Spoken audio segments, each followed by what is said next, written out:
Okay. Teka, musta po pala kayo? Saan? Parang kinabahan ako ah. Di ba? Kinabahan din ako. Kamusta po pala kayo?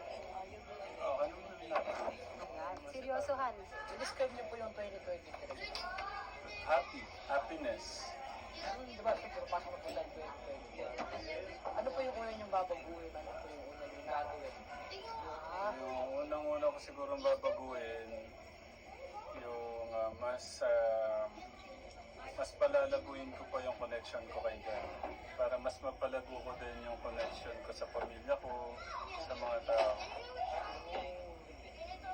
Alam niyo po ba yung sweet rice? Siyempre. Kasi tinatanong po si tita, tita, paano yan? Pag-usapan natin love life mo. Sila tita pa meron na, sila tatay. Siyempre gusto ko ng bagong tito. Tinatanong ko kung ano po ba yung standing po nila kay bride. Kasala na siguro yan. Kayo po pala tayo.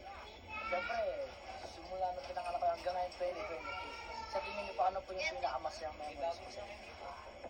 Ay, magandang question. Mula nung napanganak ako. Sa hanggang ngayon po 2022, ano po yung pinakamasayang memories ko? Ayan, 2021, 2025, 2005 na. Mula nung pinanganak ako, ano yung pinakamasayang memories? Yung isang taong memories niyo po. Ang dami, kuya. Yung hindi niyo po mahal. Yan na lang. Ang dami-dami. Sa pamilya, madami din.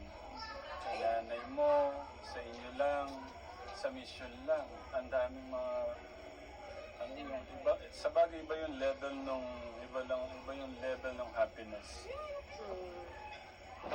Pero siguro yung tumatatak sa puso ko yung ano, yung makasama ka namin.